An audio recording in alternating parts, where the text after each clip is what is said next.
Então, bom dia a todos, bom dia aos alunos, professores e demais colegas que assistem a gente aqui ao vivo agora pela internet.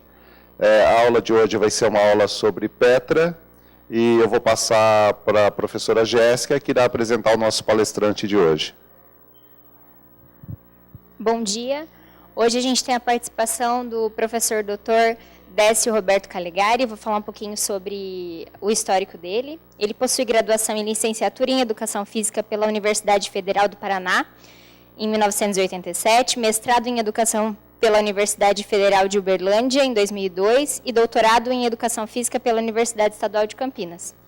Atualmente, ele está fazendo seu pós-doutorado na Faculdade de Medicina da Unicamp, é membro, contribuinte e presidente do Rotary Club Maringá Velho, fundador da Associação Brasileira de Handball em Cadeiras de Rodas, coordenador nacional da Petra, Race Running da ANDE e professor adjunto da Universidade Estadual de Maringá. Ele tem experiência na área da educação física, com ênfase em educação física adaptada, atuando principalmente na área de inovação, tendo participado da criação do handball em cadeiras de rodas, da implantação dos Jogos Abertos para Desportivos do Paraná, o Parajaps, da Secretaria de Esportes do Estado do Paraná, dos Jogos Paralímpicos Universitários e do Seminário Internacional Paralímpico Escolar do Comitê Paralímpico Brasileiro. Passo a palavra para o professor Décio.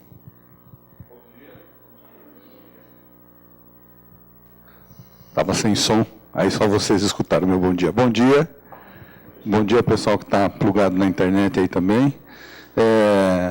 Primeiro, quero agradecer ao professor Gorla a oportunidade de compartilhar um pouco desse conhecimento que a gente tem com vocês. Vocês viram que o currículo é bem extenso, porque a gente já está na segunda metade da vida, então acaba somando muita coisa aí no processo. Mas o que a gente vai conversar com vocês hoje é sobre a Petra Race Running, né? É um nome que para nós, que falamos português, é um pouquinho complicado de adotar, mas vocês vão ver nos vídeos que internacionalmente só se fala Race Running, né? Aqui se adotou o nome Petra, e aí tem uma história interessante, que esse nome apareceu na Olimpíada de Barcelona, quando o símbolo, né, que era o mascote da Olimpíada, que o apelido dele era Petra, testou o equipamento e foi um sucesso, e o pessoal acabou usando o nome que era do mascote como o nome da modalidade. E aqui no Brasil o que fica e o que fixou foi Petra. Nós estamos tentando aí fazer essa transição para o race running, mas é difícil a gente convencer quem fala português a usar o nome em inglês. Nessa primeira tela aqui a gente já mostra para vocês hoje os 3 fornecedores que a gente tem dentro do país, né? Nós levamos, esse foi o maior empecilho para o desenvolvimento da modalidade, ter fornecedores que desenvolvessem esse equipamento. Então esse aqui é de Goiás, de Goiânia, Alfamix, aqui é a A8 lá de Maringá, e essa aqui é de São Paulo, a Viviane da Cuidadoso, isso mesmo. Tá? Então são esses 3 fornecedores hoje que estão desenvolvendo esse equipamento para que a gente possa fazer as coisas acontecerem. Mas onde que começou essa história de race running? Começou na Dinamarca, né? Na sequência vocês vão ver algumas fotos com o criador. Depois, no segundo momento, houve uma participação muito forte de Portugal, Bélgica e Irlanda. E no terceiro momento, Suécia, Brasil e Noruega se incorporaram. Tá? Inicialmente, a CPI ISRA organizava a modalidade, organiza até hoje. Em alguns momentos, a IWAS incluiu provas de Petra nas suas competições, e atualmente o IPC está num processo de transição para que o IPC, Comitê Paralímpico Internacional, inclua as provas de Petra dentro do programa paralímpico, dentro do atletismo, né? Então esse ano, 2018, é o ano de transição, vai ser feita uma experiência no Campeonato Europeu de Atletismo, né? Hoje nós temos o maior número de participantes da modalidade na Europa, então dentro do Campeonato Europeu de Atletismo vai ser feita a experiência de incluir a Petra dentro do programa paralímpico do atletismo. Tá? Então está aqui o criador da modalidade, Mansur Siddiqui, é um dinamarquês. Ele tem uma situação que era muito interessante, ele andava de cadeira de rodas, mas de costa, porque ele tinha mobilidade parcial das pernas, então ele toda vez que ele participava, que ele ia competir, ele ia correr de costas. E aí encontrou uma terapeuta ocupacional dinamarquesa que resolveu desenvolver um equipamento para ele, em que ele pudesse andar de frente. E aí, de cadeira de rodas, ele passou a andar num triciclo, que é o triciclo que hoje a gente desenvolve em forma de competição. Tá? Fazem 25 anos que a Dinamarca vem divulgando e desenvolvendo esse esporte. Todo mês de julho acontece um acampamento na cidade de Frederiksberg, onde eles recebem pessoas do mundo inteiro para participar e conhecer a modalidade. O ano passado, especialmente, esse acampamento, essa competição que é feita dentro do acampamento foi considerada como o Campeonato Mundial da modalidade. E nós tivemos a participação de brasileiros. Tem um vídeo mostrando o que foi a competição ano passado, que a gente vai passar agora para vocês.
É um evento bem bacana, que reúne gente do mundo inteiro, e do qual o Brasil participa desde 2009. Então, a relação do Brasil começa com a relação do Brasil com a modalidade começa em 2009, através da ANDE, com a equipe da ETEG. Em 2010, a ANDE apoia a ida da equipe da DFP. Em 2013, a Associação Paralímpica de Paranaguá leva 2 atletas.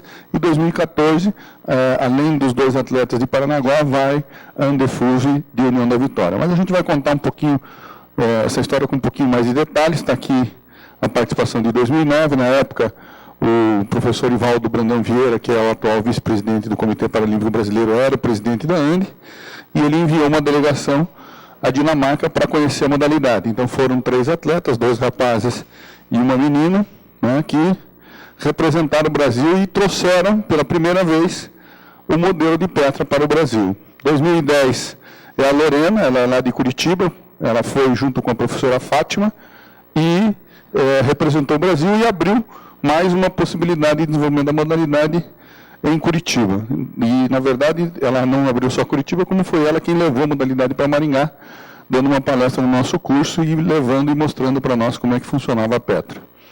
Aqui, Paranaguá, né, 2013, Augusto e Matheus participaram, e o mais bacana é que o Augusto foi eleito o atleta do ano lá no Paraná, no prêmio que existe todo ano do talento esportivo paranaense. Tá? Aqui em 2014, já o pessoal de Paranaguá presente, já com o pessoal de União da Vitória. E aí essa participação de União da Vitória tem um papel bastante importante, mas já em 2017 a gente deixou para falar deles um pouquinho para frente. Em 2015 nós tivemos a felicidade de participar do World Games da CP ISRA, que foi em Nottingham, na Inglaterra. A Jennifer foi a primeira foi a única participante feminina do Brasil, e teve um fato interessante, ela largou e não conseguiu desenvolver em velocidade. Então, as competidoras dela partiram bem na frente, e ela foi a última a chegar, mas persistiu até o final. E aí, na chegada, o estádio inteiro aplaudiu ela de pé, e ela acabou sendo a atleta símbolo do evento. E o Fábio, que era o nosso atleta, que esteve em 2009, esteve nessa vez também, ele ganhou uma Petra da Suécia, né? A gente costumava brincar que a gente corria de Fusca e eles corriam de BMW. Então ele ganhou uma BMW da Suécia para poder treinar e competir nas melhores condições. Quer dizer, mesmo correndo de Fusca, ele chegou em terceiro, ainda foi medalha de bronze, né? Então, para vocês verem, a Petra dele era de ferro, pesava em torno de 15 quilos, ele competiu com atletas que corriam com equipamentos de 8, 9 quilos, metade do peso. Fizemos, a partir disso, né, a gente começou a desenvolver uma proposta de organização de competição. Em 2016, fizemos o primeiro campeonato estadual, e em 2017, a modalidade também foi incluída no campeonato estadual, e aí eu costumo dizer que costumo brincar que a gente pautou o IPC, né? Porque lá no Paraná a gente fez junto com a Federação de Atletismo, a gente incluiu a modalidade dentro de uma competição de atletismo que viria a se tornar o padrão para depois, né? Eu tenho uma matéria que o pessoal da TV da UEM fez sobre a competição. Na espera para o início da prova, eles já demonstram muita concentração. Na pista, estão participantes de 3 cidades paranaenses, 12 atletas no total. A prova, realizada no estádio Willie Davis, em Maringá, faz parte do primeiro campeonato paranaense de Petra Race Running, uma modalidade do atletismo disputada por pessoas com paralisia cerebral. Superação é a definição exata para esses competidores. O esporte adaptado com triciclos nasceu na Dinamarca em 1989, mas só chegou ao Brasil no ano passado. A competição, realizada em Maringá, torna o estado do Paraná um dos principais incentivadores dessa modalidade paralímpica. O evento foi promovido pela Secretaria de Esportes e Lazer de Maringá e tem a parceria do PROAFA, Programa de Atividade Física Adaptada da UEM. Os projetos realizados pela universidade têm ajudado na divulgação das modalidades paralímpicas. Petra Race Running é uma modalidade que já existe há 20 anos, foi criada por um dinamarquês, mas que está sendo implantada no Brasil há pouco tempo. Alguns atletas foram à Dinamarca, trouxeram essa modalidade para o Brasil, e nós aqui no Paraná estamos fazendo com que ela se organize e tenha competições como a que aconteceu nesse final de semana aqui em Maringá. O mais bacana disso tudo é que o esporte para eles não tem uma outra dimensão, não é a dimensão competitiva das pessoas normais, que querem ganhar a qualquer custo e que acabam até usando de recursos não naturais para chegar a essa vitória. O esporte para eles é uma forma de conquistar autonomia, de conquistar independência, de conquistar qualidade de vida. Mas eu tenho certeza que a realização dos Jogos Paralímpicos no Rio de Janeiro vai ser um marco nessa perspectiva da mídia. Por quê? Porque a gente vai ter resultados muito expressivos da delegação brasileira, e eu tenho certeza que o público vai se inspirar no exemplo dos nossos paratletas e vai começar a dar valor a essa prática do esporte paralímpico e do paradesporto, que hoje, infelizmente, ainda não tem uma cobertura maciça de mídia. E quando tem também, foca muito na deficiência, e não é isso que a gente quer mostrar. A gente quer mostrar que o deficiente, ele também é eficiente, e mais do que eficiente, ele também consegue representar bem o nosso país e consegue trazer conquistas e vitórias para o Brasil.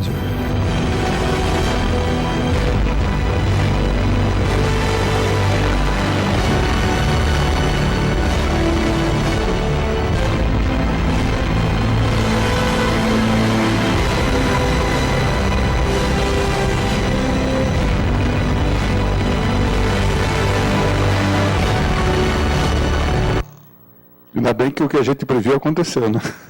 Senão não podia mostrar esse vídeo. Esse vídeo foi feito antes da Paralimpíada do Rio, lógico, né? As competições nacionais que nós realizamos, né? Participamos como organizadores e como competidores também. Em 2015 foi feito o primeiro Campeonato Brasileiro de Petra Race Running, ele aconteceu em Maringá. Depois eu tenho 2 provas que eu vou mostrar o vídeo para vocês entenderem como é que é a modalidade. Em 2016... o Campeonato Brasileiro ele foi disputado junto com o Parajaps, nós não tivemos condição de fazer ele sozinho, então dentro do Parajaps A Secretaria Estadual de Esporte e Turismo deu toda a infraestrutura para que a gente pudesse fazer a competição no Parajaps. Em 2017, nós tivemos um grande salto de qualidade, quando a competição passa a ser realizada junto com o Circuito Caixa, Circuito Loterias Caixa. Né? Foi a primeira vez, 2017, as finais foram em São Paulo, no centro de treinamento, e 2018 passa a fazer parte do programa do Circuito Caixa. Tá? Então, aqui nós temos a foto de 2015, com todo mundo que participou, tivemos um curso de classificação funcional, e 2016 também aqui no Parajaps. Então, a primeira prova que eu quero mostrar para vocês é uma prova de 2015 dos 100 metros, só para vocês terem uma ideia de como que funciona a modalidade.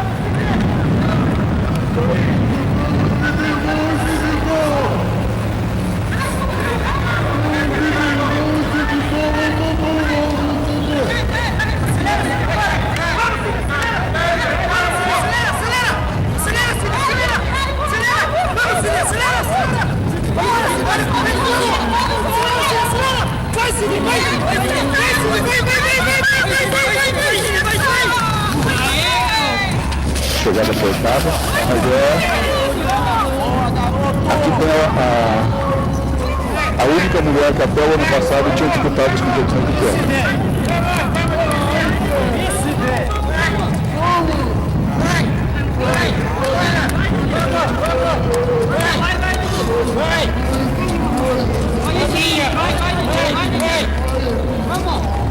Vai, Denise, vai! Você que tá perto, vai!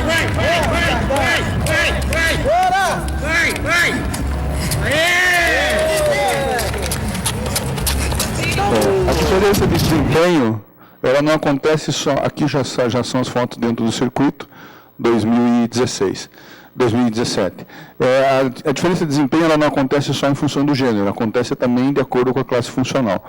Como nós tínhamos poucos equipamentos, muitos atletas tinham que compartilhar e os atletas eram da mesma categoria. Então, nas baterias de 2015, nós tínhamos atletas da RR1 competindo com RR2 e RR3. Então, acontecia muito isso, por isso que vocês viram essa diferença de desempenho, muito em função dessa questão de acomodação de equipamento, que, como eu falei no início, sempre foi o calcanhar de Aquiles da modalidade. A gente sempre teve dificuldade de desenvolver a modalidade por conta disso. Então, a gente sempre que foi para a competição teve que compartilhar tricicleta, teve que montar as séries com base nos equipamentos disponíveis.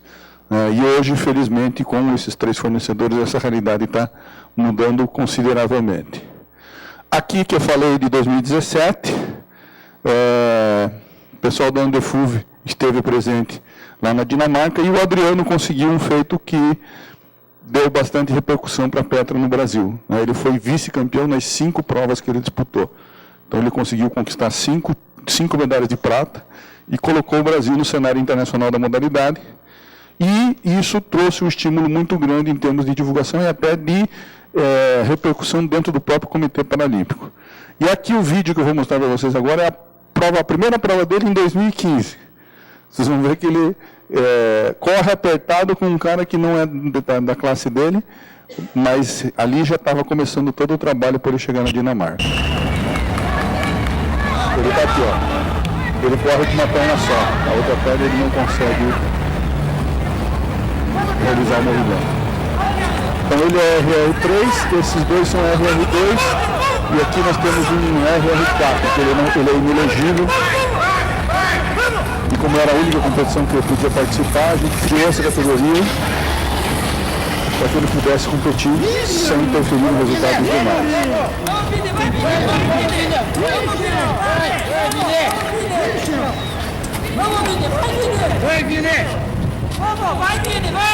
Esse menino é de Paranaguá, hoje ele já ganha do menino de Maringá. Já se desenvolveu e treinou, emagreceu e hoje vence o menino de Maringá. Então aqui, na verdade, é que a gente tem essa visibilidade internacional e que dá essa condição de hoje a gente poder ter todo esse respaldo do Comitê Paralímpico. Aqui é o gabarito que a gente recebeu do equipamento, né? Nós já tentamos fazer 3 vezes com esse gabarito e não deu certo. Aí nós encontramos esse outro aqui, que estava todo em dinamarquês, tivemos que traduzir para o português. e encontrar as medidas, e estamos testando para ver se essas medidas se adequam à realidade brasileira. Então, isso é um ponto muito importante também. Felizmente, a gente tem conseguido alguns resultados com relação a essa questão do equipamento. A gente já viu lá na primeira tela que melhorou muito a qualidade dos equipamentos. Tá? Normalmente, essas tricicletas elas são feitas em aço ou alumínio. Então, a tricicleta de aço pesa em torno de 15 quilos, só que ela dá muito mais estabilidade. Para quem tem espasticidade, ela é melhor. Apesar de ser mais pesada, ela dá mais segurança para o atleta que está praticando. E temos a de alumínio, que é em torno de 8 quilos, que é praticamente a metade do peso, que é bem mais nervosa. Então, o cara tem que ter bastante tempo de treino dentro dessa tricicleta para poder competir. Só que essas de alumínio são recentes, agora que nós estamos começando a utilizar. Agora que eu consegui que a universidade financiasse 5 tricicletas dessa para nós, então agora que nós estamos começando a trabalhar com essas de alumínio. Na verdade, hoje o que a gente tem dentro da nossa estrutura são as de aço, que são bem mais pesadas. Aqui é um calendário das competições estaduais. Esse ano nós teremos de novo o Campeonato Paranaense de Atletismo Adaptado, a Petra está inserida, e no Parajaps também, que vai ser em Apucarana, também ela vai estar enquanto modalidade. As competições nacionais, nós tivemos a possibilidade de todos participarem em todos os regionais do Circuito Nacional Loterias Caixa, só em São Paulo que não deu tempo. Tivemos participação em Porto Alegre e Goiânia. Né?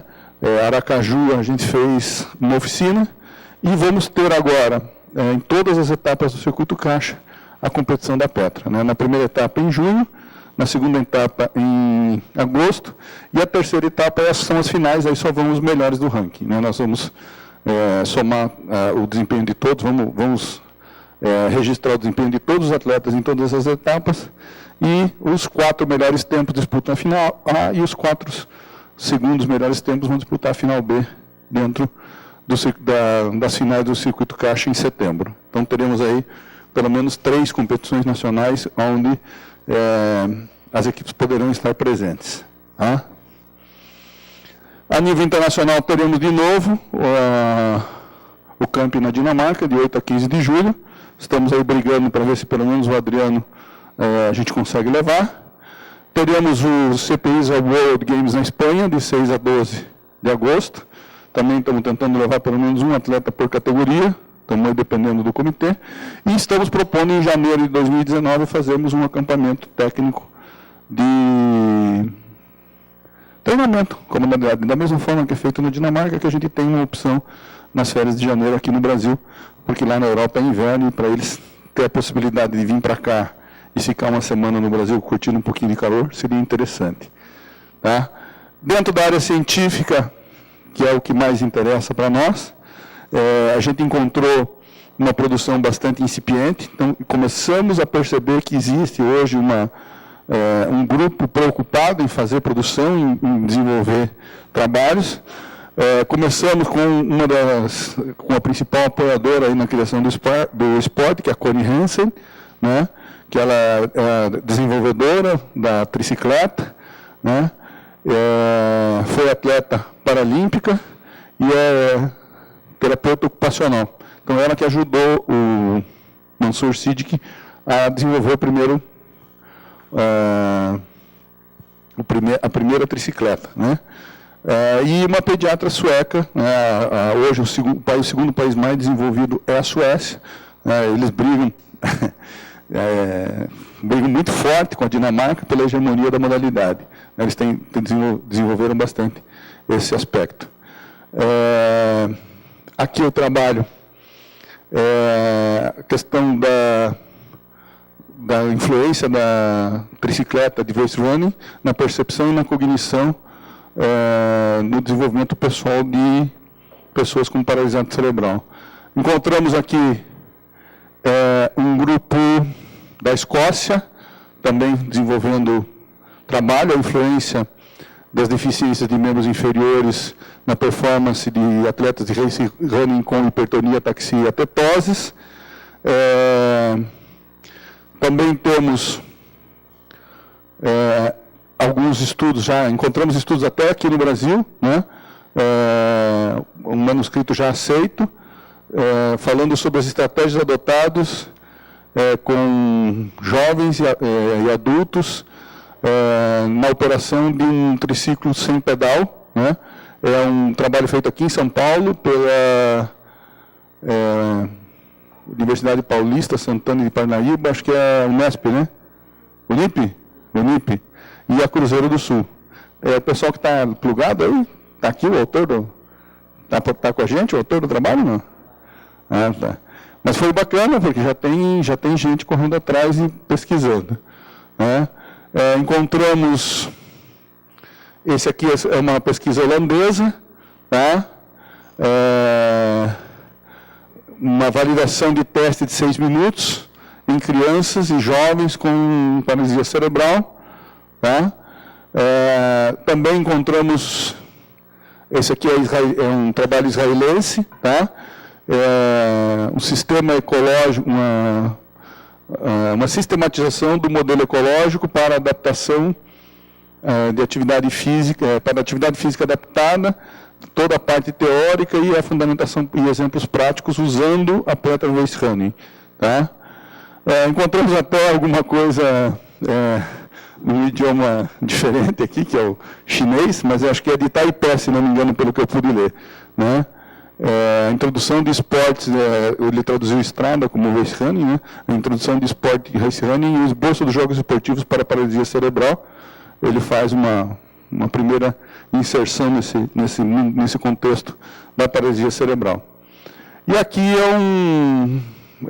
são anais de um evento de reabilitação, mobilidade, exercício e esporte, onde nós tivemos também aqui o pessoal de Israel apresentando o trabalho. Aqui no Brasil, o trabalho é desenvolvido mais aqui dentro da Unicamp mesmo, por conta do nosso grupo de estudo, né, que é o que detém hoje as produções. Em 2016, a gente publicou nos anais, no Congresso da ANDE, os resultados do primeiro Campeonato Brasileiro e um registro histórico e análise dos recordes. A gente comparou os recordes do Campeonato Brasileiro com os recordes mundiais que existiam na época, né? Ficou bem interessante. E já em 2018, nós fizemos uma análise da intensidade de esforço da frequência cardíaca em atletas de Petra. O Fernando e a Mari estiveram lá no Brasileiro. Jéssica também? Não, foi só você e o Fernando, né? E a gente conseguiu fazer algumas medidas dele, inclusive dentro da competição. E com isso também, com as medidas antropométricas, conseguimos estabelecer um perfil antropométrico e somatotipológico de atletas de Petra, que também já começa a estabelecer alguns parâmetros. Agora nós também estamos começando, né, a tabular os dados da variabilidade cardíaca, né, e tem alguns trabalhos aí também para a gente dar sequência. Em termos de internet, o que a gente tem material disponível na Dinamarca, na Suécia e em Portugal. E aqui no Brasil é o site da ANDE. Tá? Então, depois, essa apresentação, não sei se o Guarda quiser disponibilizar, em cada uma dessas bandeiras tem o link para o site específico de cada um. Mas o que é mais importante nesse processo, e que acho que foi legal, que a gente falou naquela entrevista que a gente mostrou para vocês, que também, por conta dessas questões que a pesquisa está desenvolvendo, não é só o potencial esportivo e competitivo da Petra. Eu acho que o bacana está no potencial para a vida que a Petra tem. E esse último vídeo procura focar isso. Tá? É um vídeo de uma dinamarquesa usando a Petra no seu cotidiano. Jeg kan løbe. Havde aldrig troet, at jeg skulle opleve gennemskuelighed. Alguém fala dinamarquês para traduzir o que ela fala? O que vale aí é a imagem, né?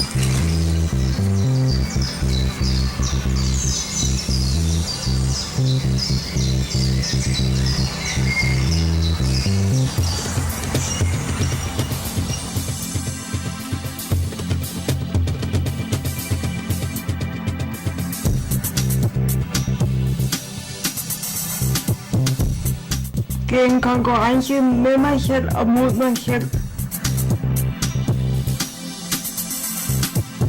Jeg kan mærke, at jeg får mere styrke, og det motiverer mig til mere.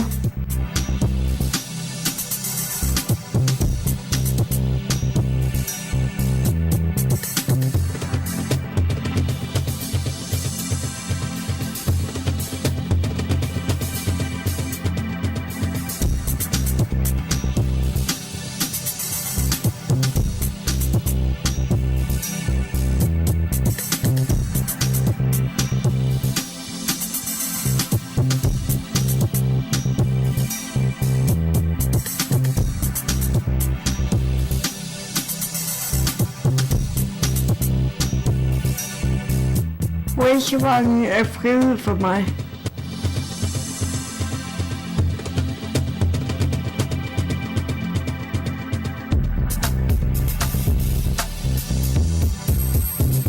Løb af frihed kan slå tankerne fra. Jeg ser bare fremad.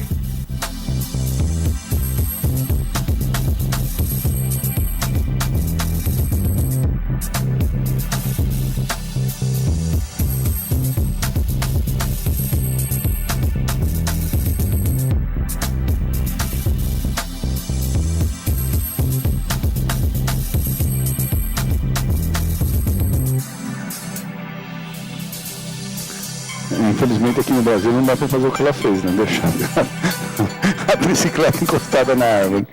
Mas o que eu acho que isso é o mais legal, né? Na Europa hoje é muito comum você vê isso, você vê famílias indo passear com seus filhos, os pais vão andar de bicicleta e levam o filho com PC andando de triciclo. Tem sido muito utilizado também com idoso, né? Idoso que tem, principalmente idoso que tem problema ósseo, tem muita facilidade de cair. E a tricicleta tem sido uma ferramenta muito útil para que ele possa ter qualidade de vida, possa sair de casa sem correr o risco de sofrer uma fratura, né? Ainda mais levando em consideração as condições de mobilidade que nós temos hoje, principalmente no Brasil, né? Lá fora é mais tranquilo, mas hoje existe muito isso. Não sei se para idosos existe competição, não tenho visto, mas como suporte à mobilidade, a Petra tem sido colocada. Em termos de regra, é muito simples, são as mesmas regras do atletismo, né? Ela tem uma medida máxima que é 2 metros de comprimento e uma largura mínima que é 95 centímetros, se a gente levar em consideração que a raia do atletismo tem 1,20, cabe tranquilamente dentro de uma raia. Quando a gente tem atletas com mais espasticidade, a gente usa 2 raias para que ele possa fazer a prova com mais tranquilidade, até porque o número ainda, a quantidade de atletas ainda é pequena. Na medida que essa quantidade aumente, o nível de exigência vai aumentar também e a gente deve passar a competir numa raia só. Então, a gente tentou trazer para vocês uma visão geral do que é a modalidade e também de como está a questão da pesquisa hoje dentro dessa área. Então, eu agradeço aí a paciência, a audiência do pessoal que está ouvindo a gente pela internet e me coloco à disposição se alguém quiser fazer alguma pergunta para a gente debater um pouquinho mais. Obrigado. Bom, agradeço ao professor Décio pela palestra, pela exposição, e agradeço também pelo convite de última hora, né, para que a gente não pudesse ficar sem esse momento aqui, que também é um momento interessante, um momento até histórico, né? Porque, como vocês viram, é uma modalidade nova, né, aqui no Brasil, que está em ascensão, está entrando aí nos campeonatos, já é uma prova paralímpica e que tem muito potencial de pesquisa. Né? Então, quando eu disse a ele para fazer essa exposição e mostrar também um pouco do histórico, até para que a gente conheça e visualizasse aí os meninos fazendo a prova, para a gente que estuda aqui, faz pesquisa no mestrado, no doutorado, quem sabe pensar em algumas propostas de trabalho mais específico para essa população. Né? Tá aí também uma grande janela, uma grande oportunidade. Eu vou deixar um pouco aberto aí para vocês fazerem perguntas. Chegou uma pergunta aqui para a gente de Castanhal do Pará. Deve ser do professor Vitor, que deve estar nos assistindo aí. O Vitor está plugado o tempo todo com a gente, né? E ele pergunta se os equipamentos que foram utilizados para a frequência cardíaca nesse trabalho que você mostrou, se são diferentes, se tem alguma particularidade para medidas nesse público, se são os mesmos equipamentos, enfim. A gente usou o mesmo equipamento, a First Beat, né? Teve só a questão de... Não atrapalhou nem o suporte peitoral para eles, né?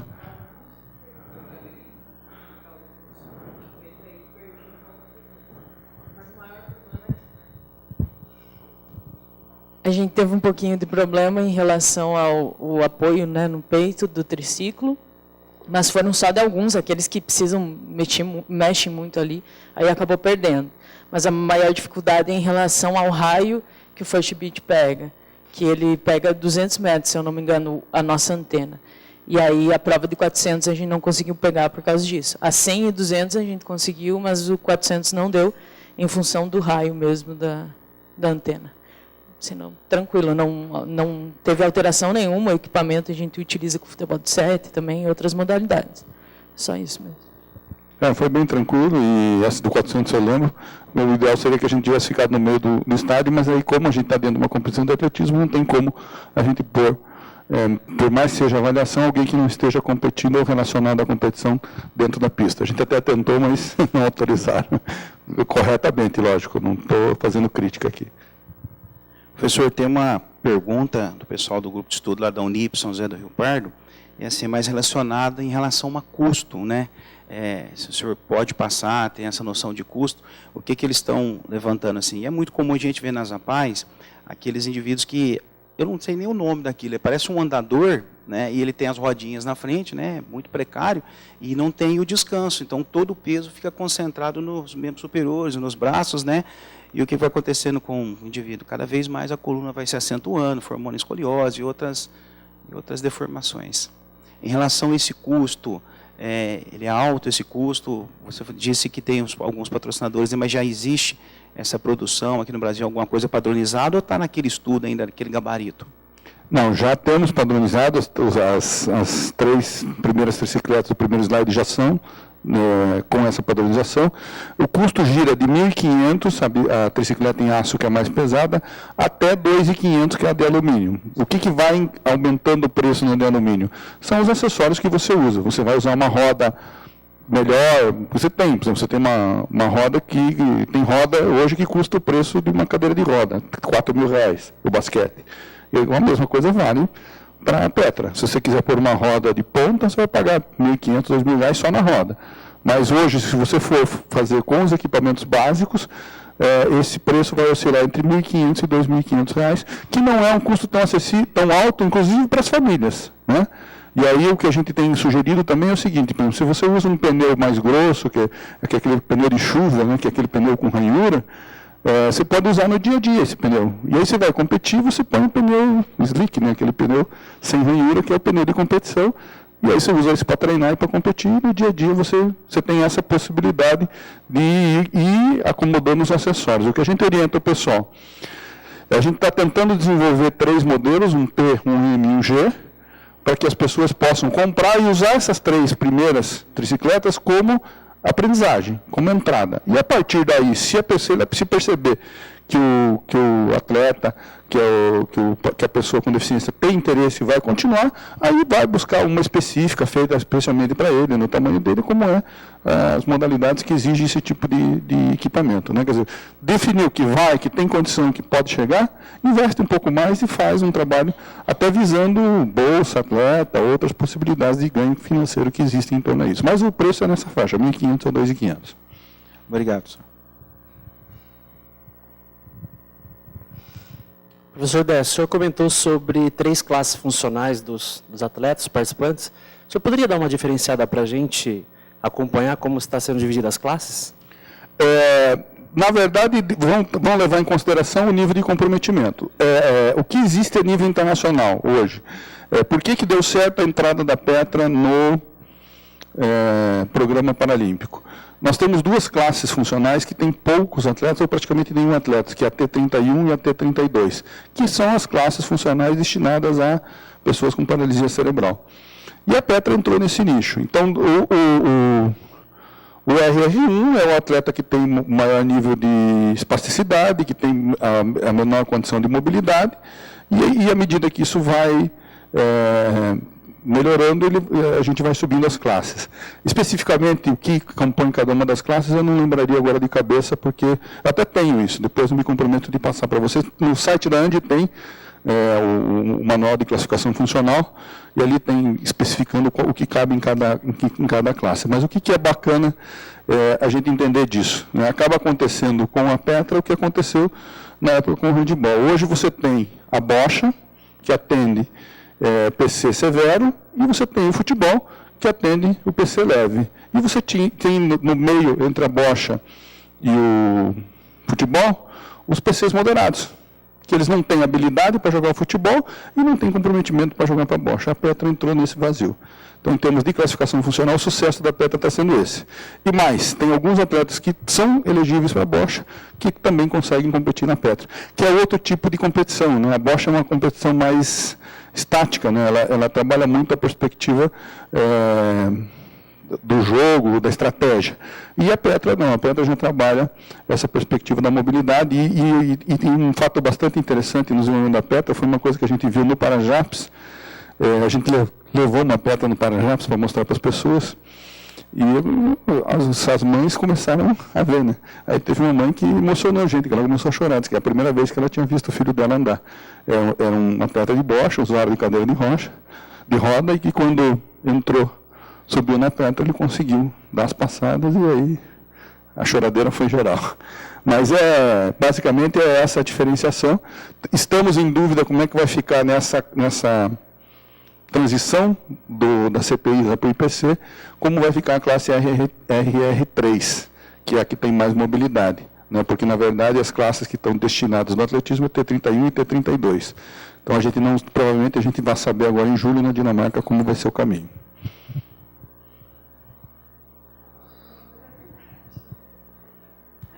Eu gostaria de saber se já tem crianças sendo iniciadas nessa modalidade e qual que é a faixa etária que começa a competir. Você percebe que a questão da iniciação esportiva no esporte paralímpico é bem precária, né? E eu gostaria muito de saber se tem já crianças sendo iniciadas ao redor do mundo. Eu sei que no Brasil provavelmente não tem. A gente passou rápido no quadro do gabarito, mas tem Petra para criança. Inclusive no site da Dinamarca vocês vão ver foto de Petra para criança. Em princípio, a nossa ideia é começar a partir dos 12 anos. Dentro da ANDI, a nível de Comitê Paralímpico, é a partir dos 15, não começa antes dos 15, mas a Petra está incluída no programa da Paralimpíada Escolar. Então, vai ter na Paralimpíada Escolar as provas de Petra. Então, a gente tem a expectativa que para a Paralimpíada Escolar a gente já tem algum retorno e tem essa possibilidade. Na ANDI, a gente ainda não começou a fazer esse trabalho de iniciação com as crianças, até porque a gente estava com esse nó tecnológico dos equipamentos. Agora que resolveu, a ideia é buscar, para o ano que vem, já ter essas perspectivas.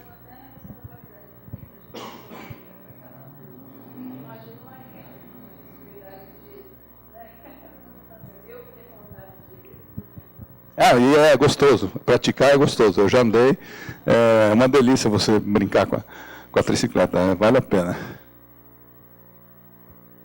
Fechou? Mais alguma questão? Se não, a gente encerra aqui, até por conta do horário. A gente agradece mais uma vez ao professor Décio pela parceria, o companheirismo, a disponibilidade. Né? Foi de ontem para cá. A gente conversou para visitar a final. Mas acho que é um tema importante, é um assunto importante, e daqui a pouco a gente vai ter trabalhos, como a gente apresentou alguns, que a gente já iniciou, mas que vai acabar resultando também em dissertação de mestrado, científica, e até tese de doutorado ainda aqui na frente, em função do crescimento da modalidade. Então, mais uma vez, muito obrigado. Obrigado aos internautas que nos prestigiam sempre nas nossas aulas. Obrigado ao Décio, sempre bom tê-lo aqui. E convidamos o Décio também para as próximas etapas aí, divulgar o nosso trabalho. Muito obrigado. Eu que agradeço, quero mandar um abraço para o professor Brandão também, que é o nosso guru aí na questão da Petra, e dizer que eu estou aqui nesse esporte paralímpico graças a esse meu colega aqui, ele que me apresentou pessoa com deficiência, nunca tinha visto, e aprendi a conhecer e conviver e curtir com o professor Gorla. Então, não tem nem como dizer o quão grato a gente é por ter essas possibilidades e ter essas oportunidades. Então, obrigado, e a gente sempre vai estar junto aí, porque der o que vier. Valeu.